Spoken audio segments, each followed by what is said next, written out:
Hi అండి, నమస్తే. Welcome back to Ganasri recipes. ఈరోజు మన రెసిపీలో రాజమండ్రి స్పెషల్ రోజ్ మిల్క్ అలాగే సేమియా రోజ్ మిల్క్ ఎలా ప్రిపేర్ చేయాలో చూసేద్దాం రండి. అప్పటికప్పుడు ఇంట్లో ఈజీగా ప్రిపేర్ చేసేసుకోవచ్చు. ముందుగా సేమియా రోజ్ మిల్క్ ప్రిపేర్ చేయడానికి సేమియా ఉడికించేసుకోవాలండి. వాటర్ కొంచెం ఎక్కువ వేసుకుని 1 కప్పు వరకు నేను సేమియాలు వేసుకుంటున్నాను. మన క్వాంటిటీని బట్టి ఎంత కావాలో, ఎంతమంది ఉంటారో దాన్ని బట్టి వేసుకోవచ్చు. ఇంచుమించుగా ఒక 3 స్పూన్లు, ఒక గ్లాసుకి 3 స్పూన్ల సేమియా రెడీ అవ్వాలి. అలాగే జీడిపప్పు, డ్రై ఫ్రూట్స్ ఏం కావాలంటే అవి చిన్న చిన్న ముక్కలుగా కట్ చేసి పెట్టుకోవాలి. సేమియా అయితే ఉడికిపోయాయి. వీటిని మెత్తగా ఉడికిన తర్వాత స్ట్రైనర్లో వేసి వడపోసేసుకోవాలి. ఇలా స్ట్రైనర్లో వేసి వడపోసేసుకుని పైన చల్లటి నీళ్లు వేసుకోవాలి.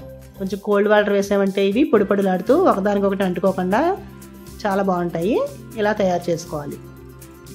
ఇప్పుడైతే ఇలా గ్లాసులు పెట్టేసుకుని ఒక గ్లాసులో సేమియా మిల్క్ తయారు చేసుకుందాము. 3 స్పూన్ల వరకు ఉడికించిన సేమియా వేసుకోవాలి. అలాగే మిల్క్ మేడ్ వేసుకోవాలి.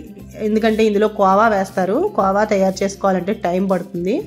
ఇది కండెన్సర్ మిల్క్ ఉంటుంది కదా, అది మిల్క్ మేడ్ అంటాము. అది వేసుకుంటే కోవా టేస్ట్ వస్తుంది. అప్పటికప్పుడు ఈజీగా రెడీమేడ్ తెచ్చుకున్నామంటే మనకి రెడీ అయిపోతుంది.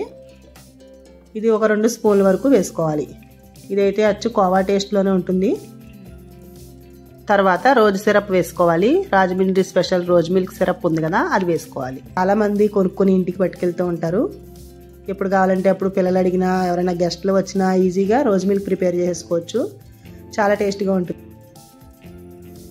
1 గ్లాసుడు పాలకి 2 స్పూన్ల రోజ్ సిరప్ వేసుకోవాలి. చాలా తీగా ఉంటుందండి. ఇది పంచదార అయితే విడిగా వేయక్కర్లేదు. ఇది ఏ కాలంలోనైనా సరే అందుబాటులో ఉంటుందండి. రాజమండ్రిలో అయితే వేసవకాలంలోనే కాదండి, శీతాకాలంలో కూడా దొరుకుతూ ఉంటుంది. చాలా బాగుంటుందండి టేస్ట్. ఇప్పుడు 1 గ్లాసు కాచిన పాలు వేసుకోవాలి. కోల్డ్ మిల్క్ అయితే బాగుంటాయి. ఇలా 2 గ్లాసుల్లోనూ పాలు వేసుకోవాలి. అలాగే పైన ఐస్ క్యూబ్స్ వేసుకుందాము. ఇంకా చల్లగా కావాలంటే పైన ఐస్ క్యూబ్ వేసుకోవచ్చు. పైన మనకు కావలసిన డ్రై ఫ్రూట్స్ వేసుకోవాలి. నేనైతే జీడిపప్పు ఒకటే వేసాను. మీరు బాదం, పిస్తా అన్నీ కూడా వేసుకోవచ్చు.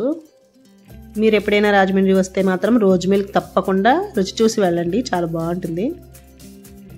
రాజమండ్రి స్పెషల్ రోజ్ మిల్క్ అయితే రెడీ అయిపోయింది. సేమియా రోజ్ మిల్క్ కూడా రెడీ అయింది. తప్పకుండా మీరు కూడా ఇలా ట్రై చేసి చూడండి. చాలా బాగుంటుంది. వీడియో నచ్చితే లైక్ చేయండి, షేర్ చేయండి. ఫస్ట్ టైం నా ఛానల్ చూసినట్లయితే గణశ్రీ రెసిపీస్ ఛానల్ ఇంకా మరిన్ని మంచి మంచి రెసిపీస్ కోసం సబ్స్క్రైబ్ చేసుకోవడం మర్చిపోకండి.